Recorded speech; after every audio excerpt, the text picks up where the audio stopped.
Hello friends, मैं अभिमन्यु आप सभी का स्वागत करता हूं अपने यूट्यूब चैनल IASPCS एकेडमी में।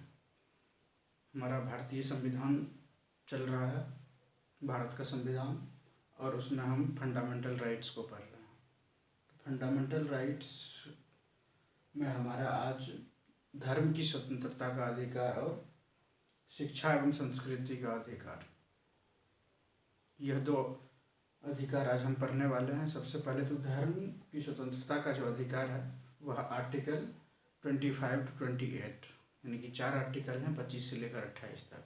और दूसरा अल्पसंख्यकों के हितों का संरक्षण, यह आर्टिकल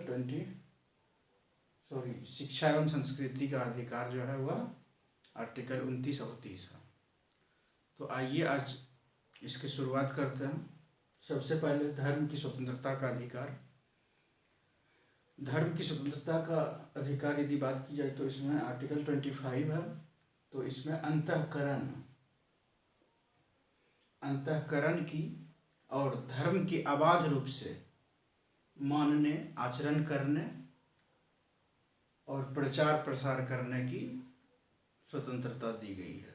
मतलब हम जो भी धर्म मानते हैं, कोई हिंदू मानता है, कोई इस्लाम यानी कि मुस्लिम, कोई जैन, कोई सिख, उसके बाद क्रिश्चियन, और भी बहुत सारे धर्म हैं।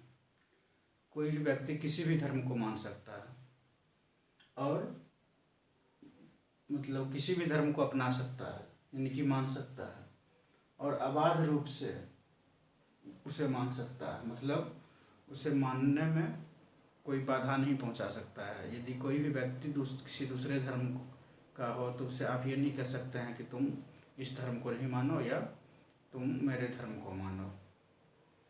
और आचरण कर सकता है, यानी कि धर्म के अनुसार आचरण कर सकता है। उसके बाद प्रचार कर सकता है उस धर्म का। यदि कोई इस्लाम का है, कोई हिंदू है, तो वो सभी व्यक्ति अपने अपने धर्म का प्रचार प्रसार कर सकते हैं। यह अंतःकरण की स्वतंत्रता और धर्म मानने की स्वतंत्रता है। और इसी के अंतर्गत है कोई भी व्यक्ति अपने धर्म को परिवर्तित भी कर सकता है। यदि कोई व्यक्ति इस्लाम है या हिंदू है या क्रिश्चियन है तो अपने धर्म को परिवर्तित करके जो हिंदू है वह क्रिश्चियन बन सकता है। यानी कि किसी भी धर्म को छोड़कर दूसरे धर्म को एक तरह से अपनाया जा सकता है, जो कि आर्टिकल 25 के अकॉर्डिंग ही है। आगे यदि बात की जाए आर्टिकल 26, इसमें धार्मिक कार्यों के प्रबंध की स्वतंत्रता है। धार्मिक कार्य जो हम करते हैं उसका किस तरह से मैनेजमेंट होगा, उसकी स्वतंत्रता इसमें दी गई है। उसके अलावा आर्टिकल 27, धर्म की अभिवृद्धि के लिए करों का संदाय, करों के संदाय से स्वतंत्रता दी गई है। यानी कि धर्म जैसे मंदिर हो गया, मस्जिद हो गई, या और भी तरह के जो धर्म स्थल हैं वहाँ पर जो मतलब चंदा आता है धर्म के नाम पर, मतलब मंदिर में बहुत सारा पैसा आता है, तो कोई उसे कर देने की आवश्यकता नहीं है। जैसे कोई भी व्यक्ति कमाता है तो उसे कर देना पड़ता है। यदि किसी व्यक्ति की नौकरी होती है, यदि वह नौकरी करता है या अन्य प्रकार से भी वह कमाता है, या सरकारी नौकरी, प्राइवेट नौकरी, या अनऑर्गेनाइज्ड सेक्टर में यदि नौकरी करता है, तो सभी को किसी न किसी प्रकार से बहुत सारे कर देने पड़ते हैं। लेकिन यहाँ पर इसे कर से छूट दी गई है, करों से छूट दिया गया है। आर्टिकल 28 की यदि बात की जाए तो धार्मिक शिक्षा में उपस्थित होने से स्वतंत्रता दी गई है। जैसे कोई भी सरकारी कॉलेज या यूनिवर्सिटी है, वहाँ पर सरकारी हो या प्राइवेट हो, वहाँ धर्म की शिक्षा नहीं दी जा सकती है, बशर्ते वह धार्मिक ना हो। यानी कि कुछ कुछ कॉलेज या स्कूल हो सकते हैं जो कि उस किसी धर्म विशेष के लिए ही बनाया गया हो, उसमें वहाँ पर धर्म की शिक्षा दी जा सकती। जैसे अभी के समय में यदि बात की जाए तो मदरसे में या चर्च में, या उसके अलावा और भी इस तरह के और मतलब संस्थान होंगे, मतलब एक तरह से धार्मिक जगह जहाँ पर धार्मिक शिक्षा दी जा सकती है। तो यहाँ पर धार्मिक शिक्षा में अनुपस्थित होने से उपस्थित होने से स्वतंत्रता, यानी कि जो सरकारी या प्राइवेट स्कूल कॉलेज वगैरह हैं वहाँ पर धर्म की शिक्षा नहीं दी जा सकती है, क्योंकि इसका मेन कारण यह है कि भारत में बहुत सारे धर्म के लोग होते हैं, अलग अलग धर्म के लोग होते हैं। तो कहीं पर किसी एक पर्टिकुलर धर्म की यदि शिक्षा दी जा रही है तो दूसरे एक तरह से वंचित रह जाएंगे, यानी कि उनके धर्म की शिक्षा नहीं दी जा रही है। तो इस कारण से किसी भी धर्म की शिक्षा नहीं दी जाएगी। तो यह तो हुई धार्मिक शिक्षा में उपस्थित होने से स्वतंत्रता। तो 4 आर्टिकल हमने पढ़ा धर्म की स्वतंत्रता के अधिकार के अंतर्गत 25 से 28। उसके बाद है शिक्षा एवं संस्कृति का अधिकार, जो कि आर्टिकल 29 और 30 है। शिक्षा एवं संस्कृति का अधिकार जो है उसमें पहला जो आर्टिकल 29 है उसमें अल्पसंख्यक के हितों का संरक्षण किया गया है। जो अल्पसंख्यक हैं, अल्पसंख्यक का अर्थ है यदि अभी के हिसाब से भारत में देखा जाए तो ऐसे मतलब लोग जो 50% जैसे यहाँ पर अल्पसंख्यक विशेषतः धर्म के नाम पर बांटा जाता है।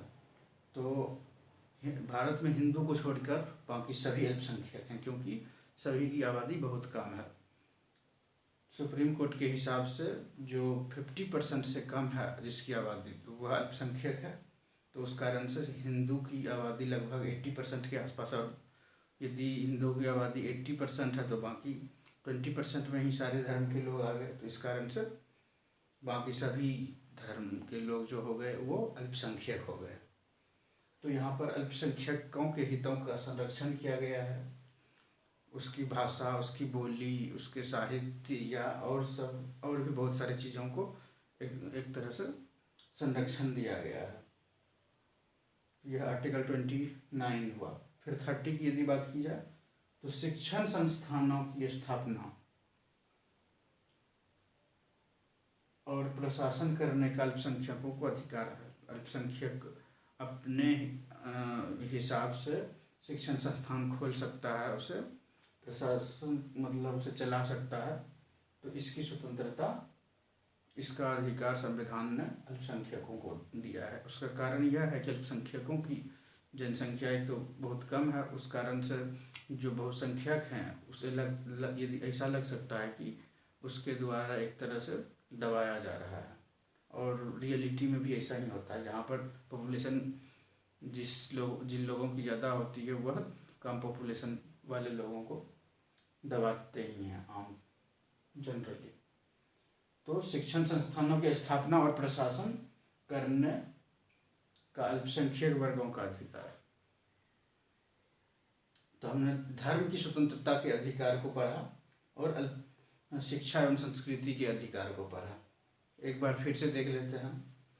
आर्टिकल 25 में अंतःकरण की स्वतंत्रता दी गई है। धर्म के अंतःकरण अबाध रूप से मानने और उसका प्रचार प्रसार करने, इसकी स्वतंत्रता दी गई है। आप किसी भी धर्म को मान सकते हैं, आप अपने धर्म को परिवर्तित भी कर सकते हैं, बशर्ते किसी प्रलोभन या दबाव में ना हो। यदि धर्म परिवर्तन यदि कोई करता है तो। उसके बाद आर्टिकल 26 धार्मिक कार्यों के प्रबंध की स्वतंत्रता। आप धार्मिक कार्यों के प्रबंध कर सकते हैं, उसकी स्वतंत्रता दी गई है। आर्टिकल 27 धर्म की अभिवृद्धि के लिए करों का संग्रह, यानी कि धर्म के नाम पर जो पैसा इकट्ठा हुआ, जैसे मंदिर मस्जिद या इस तरह के जगह पर जो पैसा इकट्ठा होते हैं, उस पैसे से मतलब उस पैसे का जितना भी हिसाब होगा उसके हिसाब से कर देने, सरकार को कर देने की स्वतंत्रता, कर देने की ज़रूरत नहीं है। जैसे हम लोगों को यानी कि सभी व्यक्ति को कर देना पड़ता है। उसके बाद है धार्मिक शिक्षा में उपस्थित होने से स्वतंत्रता, यानी कि हमारे यहाँ स्कूल कॉलेज या यूनिवर्सिटी में धार्मिक स्वतंत्रता नहीं दी जाएगी।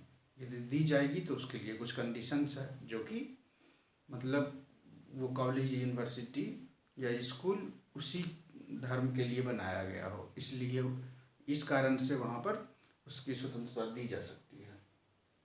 उसके बाद शिक्षा एवं संस्कृति का अधिकार है, जिसमें अल्पसंख्यकों के हितों का संरक्षण किया गया है और शिक्षण संस्थान अल्पसंख्यकों के लिए मतलब वो अपने शिक्षण संस्थान खोल सकते हैं और चला सकते हैं अपने अनुरूप।